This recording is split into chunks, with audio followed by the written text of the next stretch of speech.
Mom's sick, so I came instead. When 10-year-old Emily marched into a billionaire's office to take her mother's interview, security rushed to remove her. The billionaire prepared to throw her out. But what he did next was unbelievable. The giant glass doors of the skyscraper did not look like they opened for people like Emily. Inside that building was the only chance to save her family from eviction. But the interview was in 20 minutes, and her mother couldn't even lift her head from the pillow. The morning light was gray and unforgiving as it pushed through the thin curtains of the small apartment. It highlighted the dust motes dancing in the cold air. The heating had been turned off 3 days ago.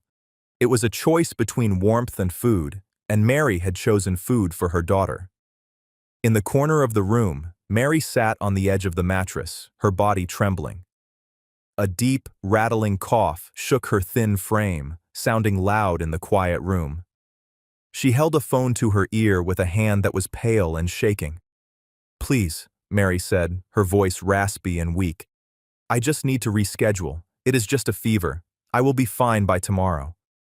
Emily sat at the small, scratched kitchen table 10 feet away. She was 10 years old, with blonde hair pulled back in a severe, neat ponytail. She watched her mother with eyes that had seen too much worry for such a young face. She chewed on her lower lip, listening to the voice on the other end of the line. Even from here, the voice sounded tinny, sharp, and impatient.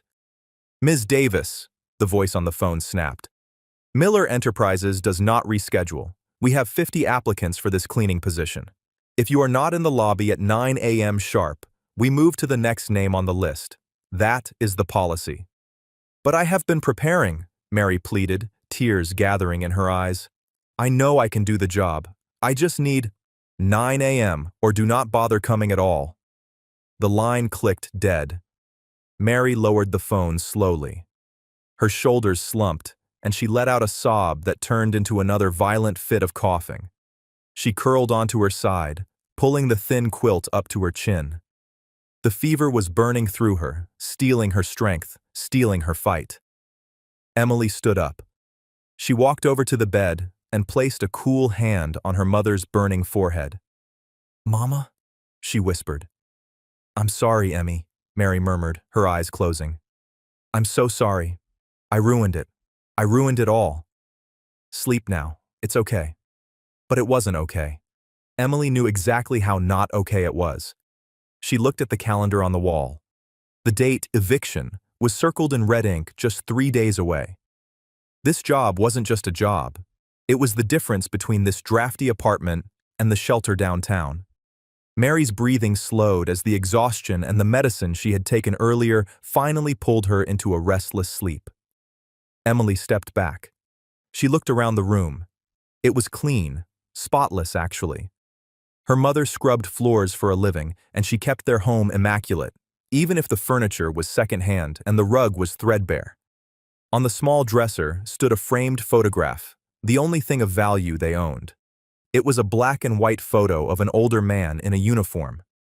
He stood straight, jaw set, eyes kind but fierce. Grandpa Frank. He had been a sergeant in the army. He had died 2 years ago, but Emily still talked to him in her head. "Fear is a reaction. Courage is a decision," he used to tell her. "When the hill gets steep, the soldier keeps climbing." Emily looked at her mother, defeated and asleep. Then she looked at the photo. "I can't let her lose this, Grandpa," she whispered to the empty room. Her gaze drifted to the chair where Mary had laid out her clothes the night before. A clean white blouse, ironed until it was crisp, black slacks, and the leather folder. The folder was old. It had belonged to Grandpa Frank. Inside was Mary's resume.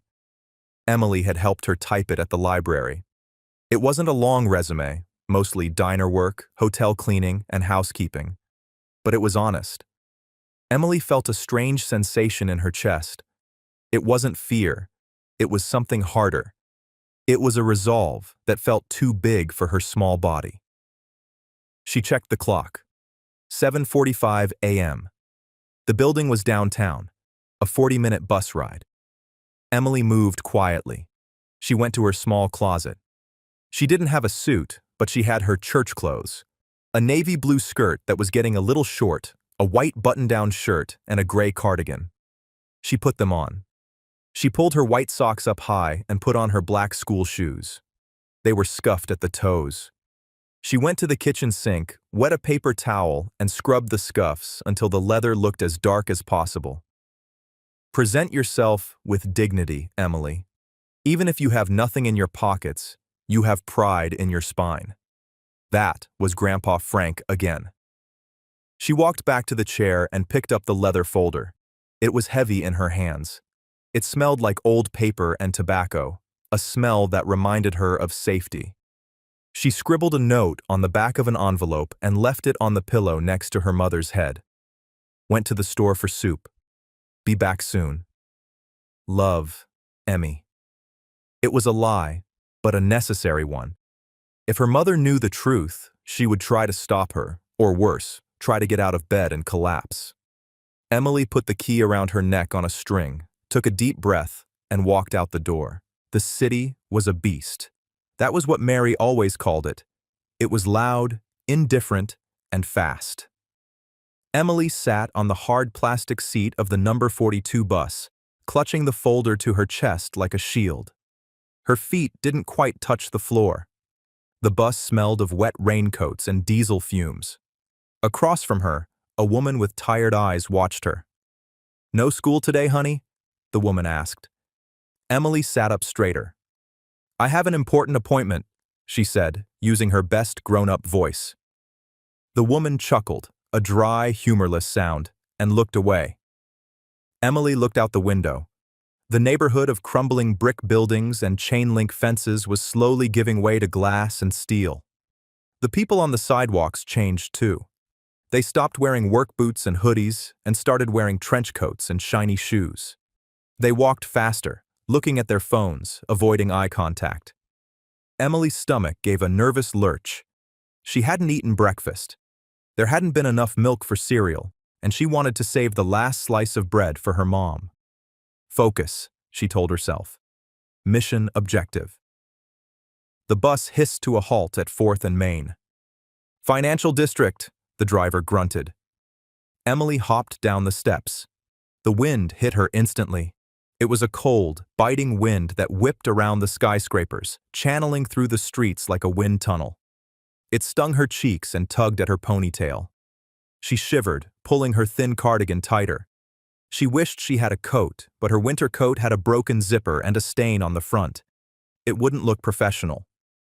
She walked 2 blocks, checking the address on the back of her hand where she had written it in blue pen. And then, she saw it. The Miller Building.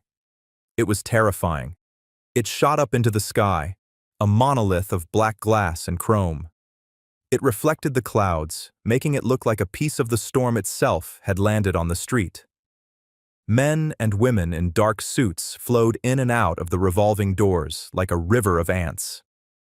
Emily stopped at the bottom of the stairs. She felt very small. She was just a kid from the South Side with scuffed shoes and a hungry stomach. What was she doing?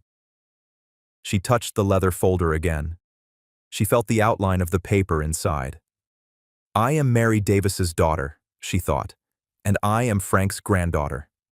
She marched up the steps. The revolving door was heavy. She had to push with her shoulder to get it moving. She stumbled out into the lobby and stopped dead. It was warm inside, and it smelled of expensive coffee and floor wax. The ceiling was 3 stories high. A massive chandelier, shaped like a cascade of falling water, hung from the center. The floor was marble, so polished she could see her own reflection looking back at her, a small, blonde smudge in a world of giants. Security guards in blazers stood by the elevators. A reception desk, made of dark mahogany and spanning 20 feet, blocked the path to the rest of the building. Emily took a deep breath. She walked across the marble floor. Her rubber soles squeaked slightly, a tiny sound in the cavernous room. Behind the desk sat a woman who looked like she was made of iron. She had silver hair cut in a sharp bob, rimless glasses, and a headset. She was typing furiously. A nameplate on the desk read, "Mrs. Higgins, head of reception." Emily stopped in front of the desk. The desk was so high that her nose barely cleared the edge. She waited. Mrs. Higgins didn't look up. She kept typing. Emily cleared her throat. It was a small sound. Mrs. Higgins continued typing. Emily stood on her tiptoes. "Excuse me, ma'am." Mrs. Higgins paused. She peered over the top of her glasses, looking down. It took her a moment to locate the source of the voice. When she saw Emily, her eyebrows knit together in confusion. "Are you lost, child?" Mrs. Higgins asked. Her voice wasn't mean, but it was clipped, efficient. "The tour groups usually meet at the side entrance." "I am not with a tour group," Emily said. Her voice trembled slightly, but she steadied it. "I am here for an interview." Mrs. Higgins blinked. She stopped typing completely. "I beg your pardon?" "My name is Emily Davis. I am here for Mary Davis. She has an interview at 9 a.m. for the cleaning position." Mrs. Higgins sighed. She took off her headset and set it on the desk. "Where is your mother, Emily?" She is indisposed," Emily said, using a word she had read in a book. "She is very sick.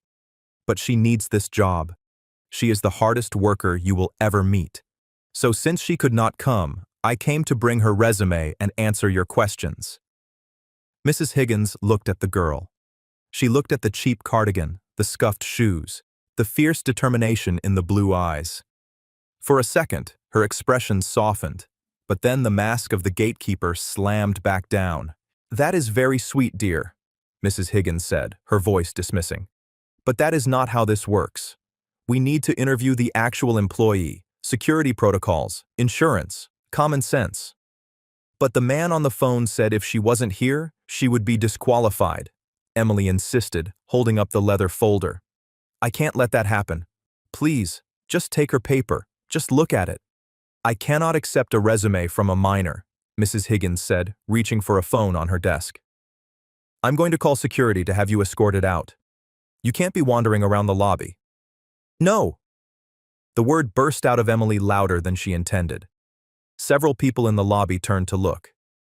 Emily felt her face heat up, but she didn't back down. She remembered the eviction notice. She remembered her mom coughing. "Please," Emily said, her voice dropping to an intense whisper. "You don't understand. My grandpa fought in the war. He taught me that you don't leave people behind. My mom is good, she's honest. She needs a chance. Just one chance." Mrs. Higgins hesitated. Her hand hovered over the phone. "What is all this noise?" The voice came from behind Emily. It was deep, resonant, and sounded like gravel grinding together. Mrs. Higgins's eyes went wide. She immediately stood up, straightening her blazer. "Mr. Miller." "Good morning, sir. I apologize for the disturbance. I was just handling a situation."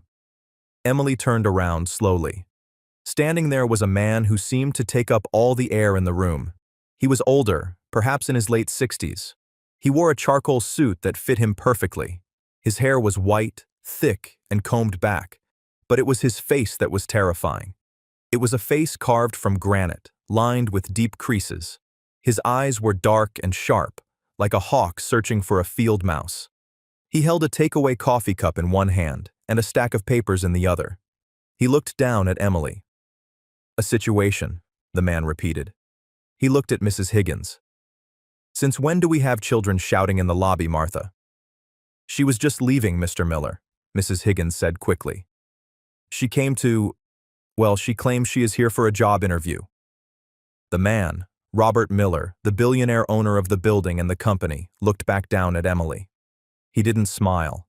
He didn't look amused. He looked annoyed. "A job interview," Miller said flatly. "You look a little young for the actuarial department." Emily felt her knees shaking. This was him, the boss, the man who owned everything. If she messed this up, it was over. She swallowed the lump in her throat. She gripped Grandpa Frank's leather folder so tight her knuckles turned white. "I'm 10, Emily said. She forced herself to look him in the eye, just like Grandpa said. "And I'm not here for the the math job. I'm here for the cleaning job." Miller raised an eyebrow. Is that so? Yes, sir, Emily said. My mom, Mary, was supposed to be here, but she's sick, and your man on the phone said she'd lose her spot, so I came. Miller stared at her. The lobby had gone quiet. People were pretending to look at their phones, but they were all listening. You came to interview for your mother? Miller asked. Yes. Do you know who I am? You're the boss, Emily said. I am. Miller took a sip of his coffee, his eyes never leaving hers. And do you know that my time is worth approximately $5,000 a minute? Emily's eyes widened. That's a lot. It is. So, give me one reason why I shouldn't have security put you on the next bus home and go about my day. Emily felt the panic rising. She thought about the cold apartment. She thought about the empty fridge. She thought about the medal hidden in her grandfather's drawer, the Purple Heart he never wore. She took a step forward. She held out the leather folder. Because, Emily said, her voice clear and ringing in the silent lobby. My mom isn't just a cleaner. She's a soldier too. She fights every day just to keep us safe, and she never complains. Not once. If you want someone who will quit when it gets hard, hire someone else. But if you want someone who will do the work no matter what, you need to look at this. She thrust the folder toward him. Miller looked at the battered leather. He saw the scuff marks on the girl's shoes. He saw the fraying cuffs of her cardigan. And then he looked at her face, a face full of terrifying, desperate hope. For a long moment, nobody moved. Then, slowly, Robert Miller reached out and took the folder. Robert Miller held the folder. His fingers, manicured and strong, brushed against the worn leather. He didn't open it immediately. Instead, he looked at Emily. He was assessing her, the way a general assesses the terrain before a battle. Follow me, he said. He turned and walked toward the bank of elevators. He didn't check to see if she was coming. He just assumed she would. Mrs. Higgins gasped. Mr. Miller? Sir? You have the board meeting in 10 minutes. Mr. Halloway is already waiting. Halloway can wait, Miller rumbled without breaking stride.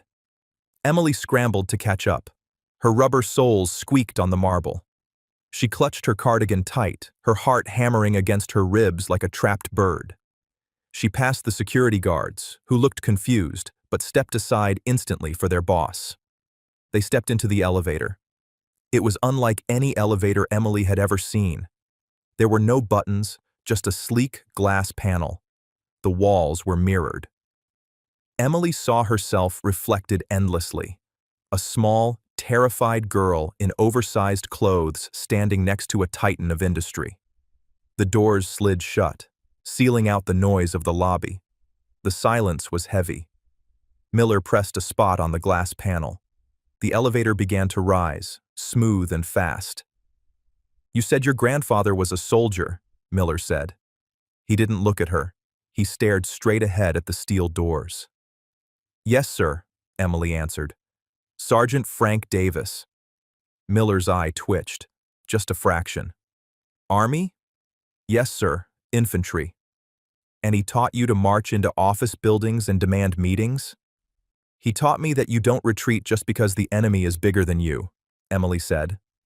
She remembered the quote perfectly. It was written on the back of the photo in her room. He said size is just geography. Spirit is what takes the hill. Miller slowly turned his head to look down at her. The elevator dinged softly as it passed the 40th floor. Spirit takes the hill, Miller repeated quietly. His voice sounded different, less like gravel, more like distant thunder. I haven't heard that phrase in a very long time. The doors opened onto the top floor. If the lobby was impressive, the executive floor was another world entirely. The carpet was thick and silent. The walls were lined with modern art that looked like splashes of angry paint. A view of the entire city sprawled out through floor-to-ceiling windows.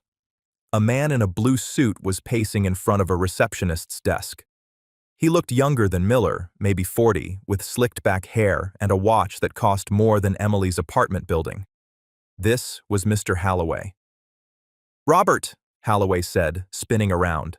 Finally, the investors are… Who is this? Holloway looked at Emily with a mixture of amusement and distaste.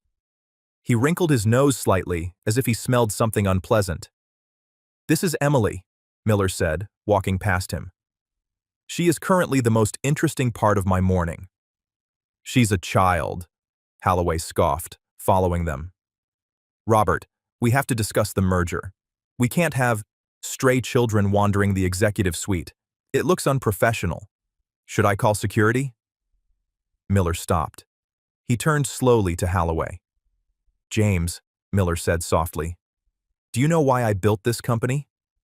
Holloway blinked. To make money, Robert.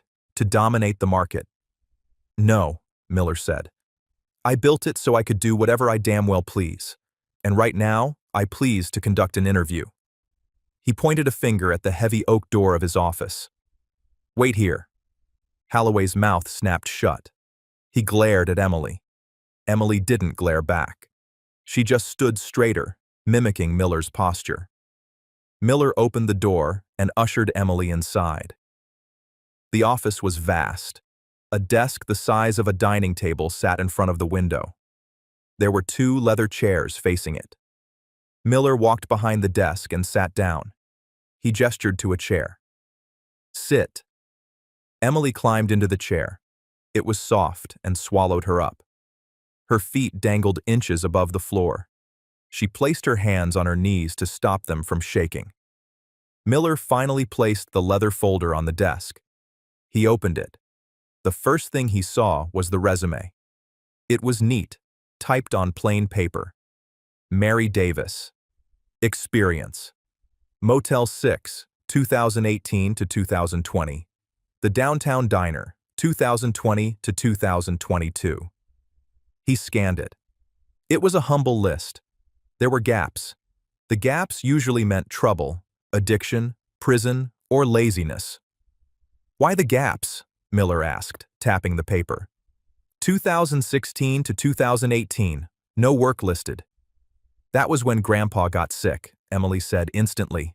Cancer. Mama quit her job at the grocery store to take care of him. She learned how to change his IVs. She learned how to lift him when he couldn't walk. She did it all by herself because nurses cost too much. Miller stopped reading. He looked at the girl. She quit a paying job to nurse a dying man? He wasn't just a man, Emily said fiercely. He was her dad. You don't leave family behind. Miller leaned back in his chair. The leather creaked. He looked out the window at the gray sky. And now she is sick, Miller said. It's pneumonia, Emily said. I think.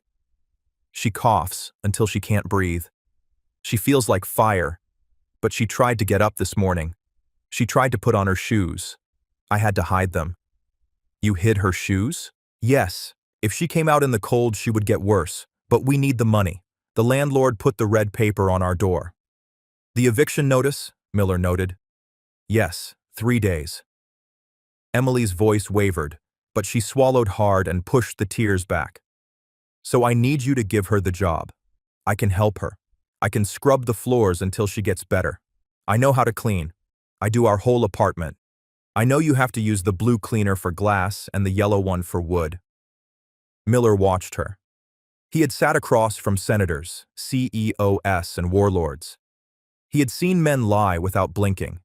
He had seen greed in 1,000 different shades. But this was raw.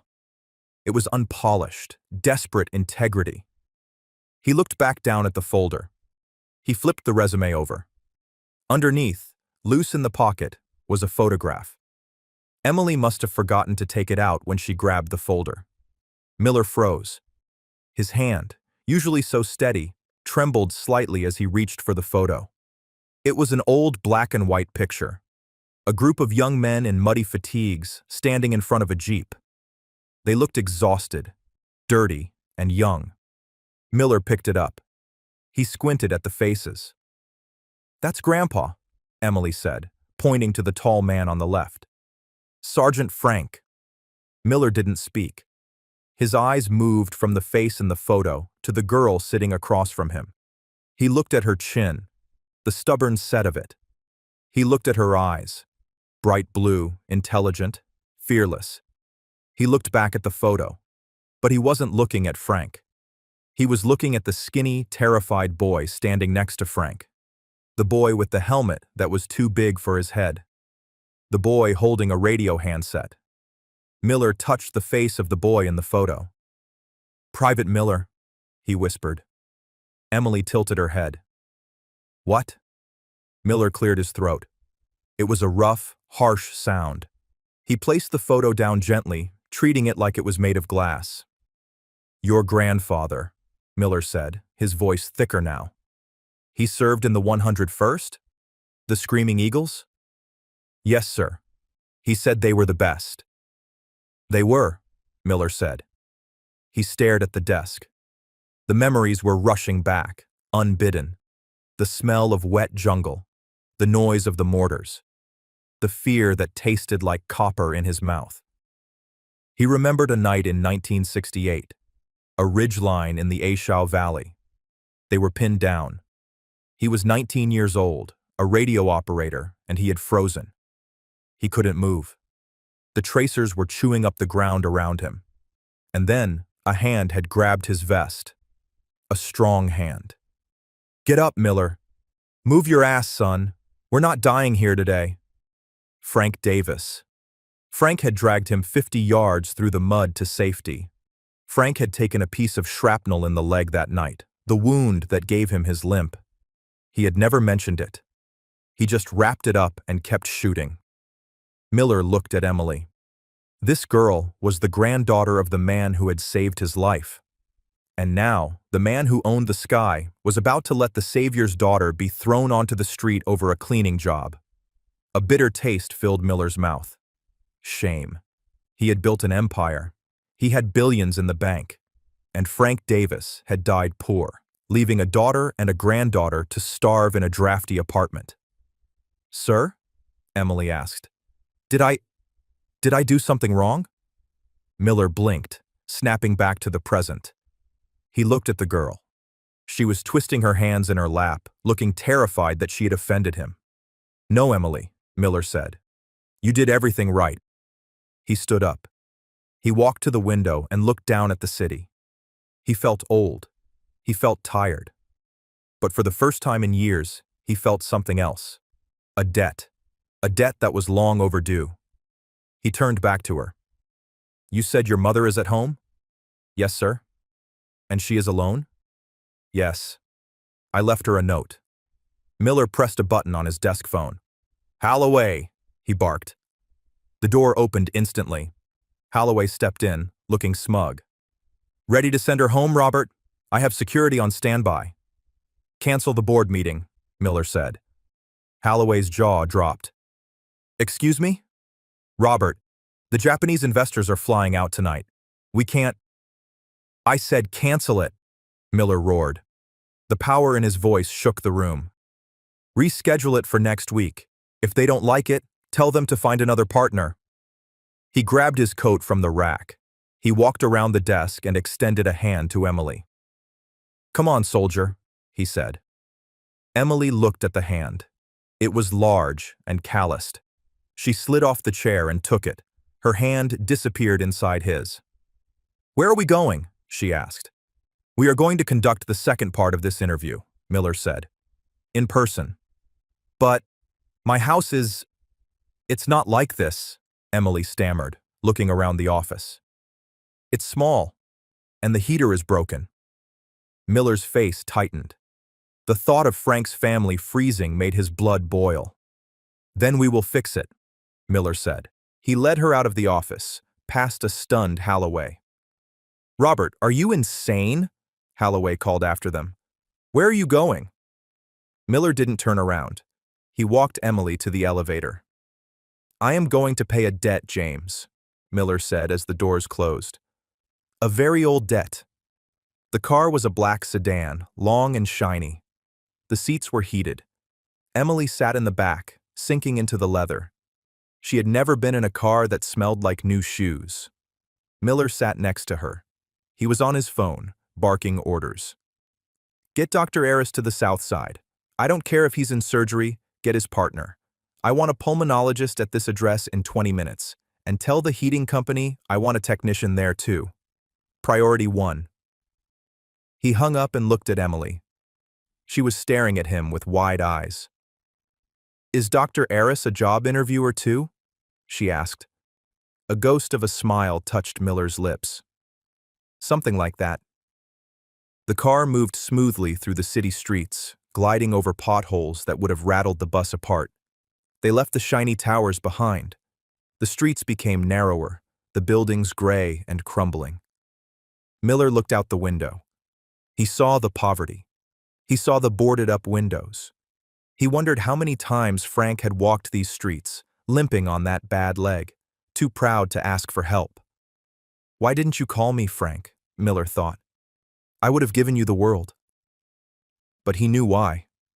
Frank was proud. Frank didn't take handouts. The car pulled up in front of Emily's building. It was a brick tenement, 4 stories high. The front door had peeling paint. A group of teenagers on the stoop stopped talking and stared at the luxury car. The driver, a large man named Samson, opened the door. Wait here, Samson, Miller said. Keep the engine running. Miller stepped out onto the cracked sidewalk. He adjusted his expensive suit. He looked completely out of place, like a diamond in a coal bin. Emily climbed out. It's on the 3rd floor. The elevator is broken. Lead the way, Miller said. They walked past the teenagers. One of them, a boy in a hoodie, stepped forward. Nice ride, old man, the boy sneered. You lost? Miller stopped. He turned his head slowly. He gave the boy the same look he had given the board of directors when they tried to vote him out in '95. A look of absolute, terrifying coldness. I am exactly where I intend to be, Miller said. Step aside, son.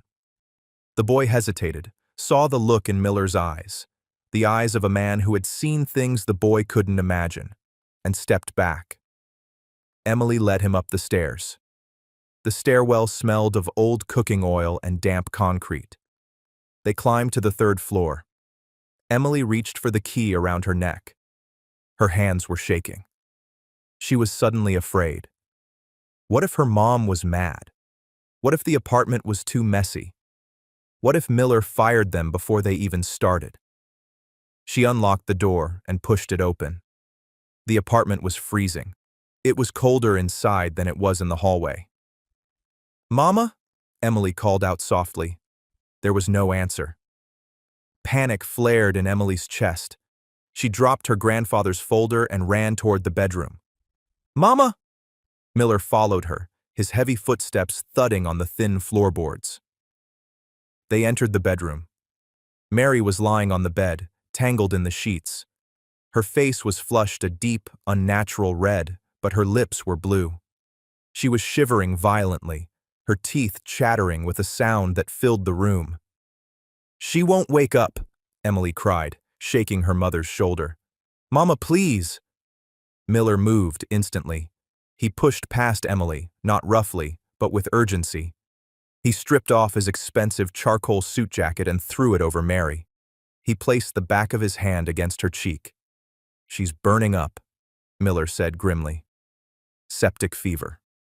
He turned to Emily. The little girl was standing by the bed, tears finally spilling over, her bravery cracking under the weight of her mother's silence. Emily, Miller said. His voice was sharp, commanding. I need you to be a soldier right now. Can you do that? Emily sniffed, wiping her nose on her sleeve. She looked at her mom, then at Miller. She nodded. Good. Go to the bathroom. Get a towel. Wet it with cold water. Bring it here. Emily ran. Miller pulled his phone out. He dialed Samson. Forget the doctor coming here, Miller barked. We're bringing her down. Call the hospital. Tell them Robert Miller is coming in with a critical patient. I want a trauma team in the bay. Now. He hung up. He looked down at the woman in the bed. She looked so much like Frank. The same nose. The same chin. Hang on, Mary, Miller whispered. I got you. The cavalry is here. Emily ran back in with the wet towel. Miller took it and gently wiped Mary's forehead. Samson is coming up to help me carry her, Miller told Emily. "We are taking her to the hospital." "But," Emily's voice was small, "we don't have insurance. The hospital said last time." Miller looked at the child. He reached out and placed a hand on her shoulder. "Emily," he said, "you let me worry about the bills. Your job is to hold her hand. Understood?" "Yes, sir." Samson, the driver, appeared in the doorway, filling the frame. He was a giant of a man. "Sir?" "Wrap her in the quilt, Samson. Gentle. She's fragile." As Samson lifted Mary as easily as if she were a doll, Miller saw something on the bedside table. It was the note Emily had left. "Went to the store for soup." And next to it, a small, worn Bible. Miller picked up the Bible. He opened the cover. Inside, in faded ink, was the inscription, "To Mary. Faith is the evidence of things not seen. Love, Dad. Da Nang, 1969. Miller closed the book and put it in his pocket. He looked at the empty, cold room one last time. "Let's go," he said. The emergency room sliding doors blasted open. It wasn't the usual entrance. Usually, you walk in, take a number, and wait for 6 hours while holding a paper cup. But not when you are with Robert Miller. Dr. Aris, the chief of medicine, was waiting at the doors. He was a tall man with gray temples and a serious face. He didn't look at the insurance forms. He looked at Miller. "Trauma 1 is prepped, Robert," Dr. Aris said. "We have the infectious disease specialist en route." Samson carried Mary in. She looked so small in his arms, wrapped in the expensive quilt like a broken bird. Emily ran alongside them, her hand clutching the edge of the quilt. "It's okay, Mama. We're here. The fancy doctor is here." They swept through the hallways. Nurses stepped back. Orderlies stopped their carts. It was a phalanx of power moving through the sterile white corridors. They reached the trauma room. A team of nurses in blue scrubs swarmed Mary. "Oxygen saturation is 82%, a nurse called out. "BP is dropping, 70/40. "She's septic," Dr. Aris barked. "Start 2 lines. Broad-spectrum antibiotics. Get the cooling blanket." A nurse gently pushed Emily back toward the door. "You have to wait outside, sweetie. Let us work." Emily dug her heels into the linoleum. "No, I have to stay. She doesn't like the dark. She gets scared." Miller stepped forward. He placed his large hands on Emily's shoulders. He didn't pull her away. He just held her steady. "Emily," he said. His voice was low, cutting through the beeping monitors and the shouting. "Stand down, soldier." Emily looked up at him, tears streaming down her face, cutting tracks through the grime on her cheeks. "But she's all I have," she whispered. "If she goes, I'm by myself." The fear in her voice broke Miller's heart. It cracked the granite shell he had built around himself for 40 years. "She is in the best hands in the world," Miller said. "And you are not by yourself. You are with me." He gently guided her out of the room. The heavy doors swung shut, cutting off the view of Mary's pale face. The private family waiting room on the 4th floor was quiet. It didn't smell like a hospital. It smelled like lavender and silence. There was a coffee machine that ground fresh beans, and the chairs were soft leather. It had been 4 hours. Emily sat in a chair that was too big for her. She had her knees pulled up to her chest. She was still clutching the leather folder. Miller stood by the window, looking out at the parking lot below. He had loosened his tie. He had rolled up his sleeves. For the first time in decades, he looked like a working man, not a statue. He watched the girl's reflection in the glass. She hadn't moved. She hadn't asked for food. She just watched the door. She has Frank's discipline, Miller thought, and his stubbornness. He walked over to the coffee machine and poured a cup of hot chocolate. He walked over to Emily and held it out. "Drink," he said. Emily looked at the cup. "I can't pay for that." Miller let out a short, dry chuckle. It was a rusty sound. "It's on the house. Drink it. It will keep you warm." She took the cup with both hands. The steam warmed her face. She took a small sip. "Mr. Miller?" she asked softly. Call me Robert. Mr. Robert, why did you help us? Miller sat down in the chair opposite her. He leaned forward, resting his elbows on his knees. He looked tired. Because I owed a debt, he said. A very big debt, and I am a man who pays his bills. To my grandpa? Yes, to Frank. Miller looked at his hands. We were young, younger than I realized at the time. We were in a bad place, Emily. A very bad place. And I was scared. Grandpa said fear is a reaction, Emily recited automatically. Yes, Miller smiled sadly. He told me that too, that night. He told me that right before he ran into the fire to pull me out. He didn't have to. I was just a kid from the city. He was a farm boy from Kansas. We had nothing in common. But he came back for me. He looked at Emily intensely. He never told you? No. Emily shook her head. He never talked about the war, only about the funny parts, like the time he stole a chicken. Miller laughed. A genuine laugh this time. That chicken. I remember that chicken. It was the toughest bird I ever ate. The laughter faded into a comfortable silence. He died poor, Miller said, the bitterness creeping back into his voice. I checked the records while we were waiting. No pension, no benefits. Why? The papers got lost, Emily said simply. There was a fire at the record center in St. Louis. That's what they said.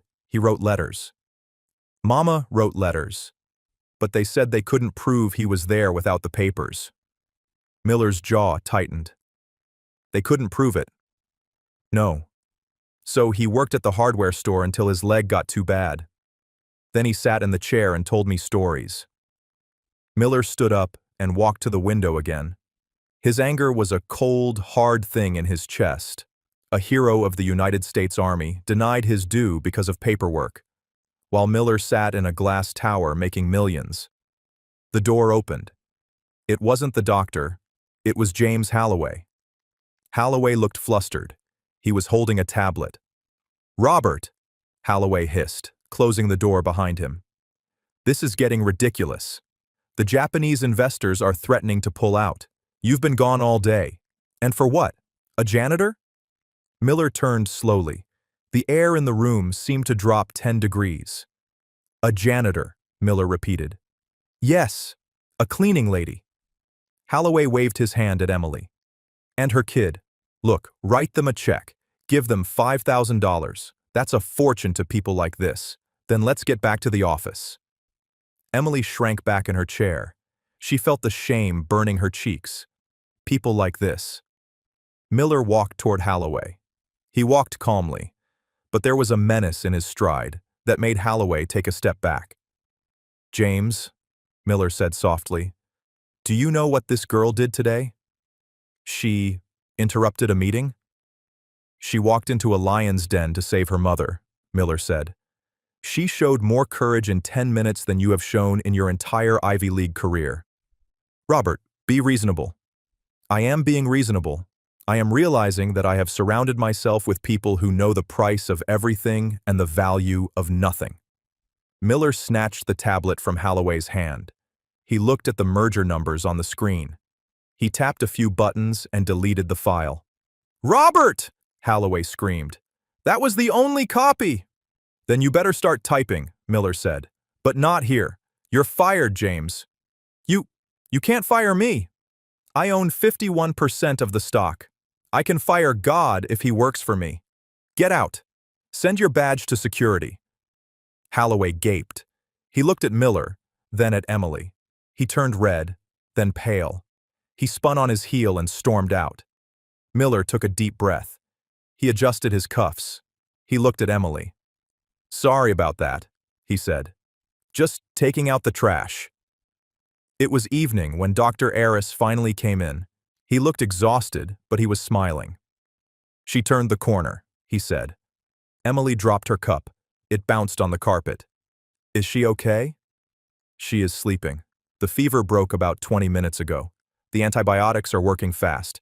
She's strong, your mom. She has a fighter's heart. Emily let out a sob, a loud, ugly, wonderful sob of relief. Can I see her? Briefly. She needs rest. Miller stood up. Go ahead, Emily. I'll wait here. Emily ran to the door, then stopped.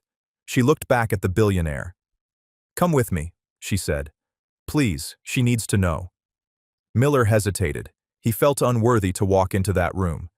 But he couldn't say no to those eyes. They walked into the room. It was dim. The machines were beeping rhythmically, a steady, reassuring pulse. Mary was propped up on pillows. She looked pale, but the terrible flush was gone. Her eyes were open, groggy, and confused. Emmy? She rasped. Mama! Emily scrambled onto the bed, careful of the tubes. She buried her face in her mother's neck. Mary stroked her daughter's hair. Her eyes traveled up to the man standing at the foot of the bed. A man in a suit that cost more than she would make in 10 years. Who? Mary whispered. Mrs. Davis, Miller said. He took a step forward. He didn't bow, but he lowered his head in respect. I am Robert Miller. Mary's eyes widened. The interview. I missed it. I'm so sorry. Please, I can work. I just need a few days. Shh, Miller said, gentle. Stop. There is no interview. Mary's face fell. She closed her eyes. I understand. I understand. No, Miller said. You don't understand. He reached into his pocket and pulled out the old photo, the one of the squad in Vietnam. He held it up. You know this picture? Mary squinted. That's my dad's squad, the Screaming Eagles. Do you know who the skinny kid next to him is? Mary looked. She looked at the man in the suit. She looked back at the photo. That's you? That's me, Miller said. His voice cracked. Your father carried me 2 miles on a shattered leg. He saved my life, Mary. And I never said thank you. Tears welled up in Mary's eyes. He talked about a Bobby. He said Bobby was the only one who could play poker worth a damn. Miller laughed, and tears ran down his granite cheeks. I was Bobby. I am Bobby. He reached out and took Mary's hand. It was rough, calloused from years of scrubbing floors. I am sorry I wasn't there, Miller said. I am sorry you had to struggle. But that ends today, right now. 3 days later. Mary was discharged. She sat in a wheelchair, though she said she could walk. Emily pushed her. Miller walked beside them. They didn't go to the bus stop. Samson was waiting with the car. Where are we going? Mary asked. Our apartment. The landlord probably changed the locks by now. We aren't going to the apartment, Miller said. But my things. Moved, Miller said. Samson took care of it yesterday. Everything is packed. Packed? To where? Miller signaled Samson to drive. They drove out of the city toward the green suburbs. They pulled into a long driveway lined with oak trees. At the end stood a house. It wasn't a mansion, but it was beautiful. White brick, blue shutters, a big porch. Robert, Mary said, panic rising. I can't accept this. I can't. It's too much. Charity is one thing, but… It's not charity, Miller interrupted. He turned in the front seat to face them. He pulled a thick envelope from his jacket pocket. This, Miller said, is back pay. What? I calculated your father's hazard pay, with interest, compounding from 1969 to present, plus the benefits he was denied, plus a consultant fee for saving the CEO of Miller Enterprises. He handed her the envelope. It was heavy. And, Miller continued, I have a job offer, if you want it. Mary wiped her eyes. The cleaning job? Miller shook his head. No, I canceled that position. I realized I don't need a cleaner. I have plenty of those. He looked at Emily, then back at Mary. I am opening a new division of the company, the Frank Davis Veteran Assistance Program. Its sole purpose is to find people like your father, veterans who fell through the cracks, and fix it, cut through the red tape, pay their bills, get them home. Mary stared at him. I need a director, Miller said. Someone who knows the struggle. Someone who knows how to stretch a dollar and how to fight for family. Someone who won't take no for an answer from the government. He smiled at Emily. And I need a junior consultant, Miller added. Someone to keep the director in line. Mary looked at the house. She looked at the check. She looked at her daughter, who was grinning so wide her face hurt. I don't know anything about running a foundation, Mary said. You kept a family alive on minimum wage in a city that wanted to crush you, Miller said. Running a foundation is easy compared to that. You have the job, Mary, if you want it. Mary took a deep breath. She looked at the photo of her father that Miller had framed and placed on the dashboard. Fear is a reaction. Courage is a decision. When do I start? Mary asked. Monday, Miller smiled. Now let's go see your new kitchen. I believe Emily said something about you making the best apple pie in the state. I intend to verify that claim. The boardroom was full. Men in suits sat around the table. But at the head of the table sat Mary Davis, wearing a sharp navy blazer. Next to her sat Emily, wearing a school uniform, doing her homework quietly. The numbers for the veteran housing project are in, Mary said, her voice strong and clear. We housed 400 families this month. Applause broke out around the table. At the back of the room, Robert Miller stood watching. He wasn't running the meeting. He didn't need to. He looked at the scene. He saw the life that had come from a simple act of courage. He thought about the day Emily walked into the lobby. A 10-year-old girl with scuffed shoes and a terrified heart, armed with nothing but love for her mother. She hadn't just saved her mother. She had saved him. She had pulled him out of his glass tower and back into the world of the living. Miller walked over to Emily. He placed a hand on her shoulder. She looked up and smiled. Good work today, soldier, he whispered. Thanks, Grandpa Bobby, she whispered back. They say you can't choose your family. But sometimes, life gives you a chance to choose again. Robert Miller had billions, but he was a pauper until a little girl walked through his door. It didn't take a resume to change the world. It just took a daughter who wouldn't give up. It is never too late to pay a debt. It is never too late to do the right thing. And sometimes, the smallest soldiers fight the biggest battles. And so, the story of the little girl with scuffed shoes and a fighter's heart comes to a close. Emily proved that courage isn't about size. It's about the decision to keep climbing when the hill gets steep. I hope this story gave you a moment to pause and reflect on the quiet heroes in your own life. I'd love to hear from you. Where were you while listening to Emily's journey? Maybe you were relaxing with a warm drink or just winding down after a long day. Let me know in the comments. I read every single one. If this story touched you, please hit like and subscribe so we can share more moments like this together. Your feedback helps us grow. Thanks for watching.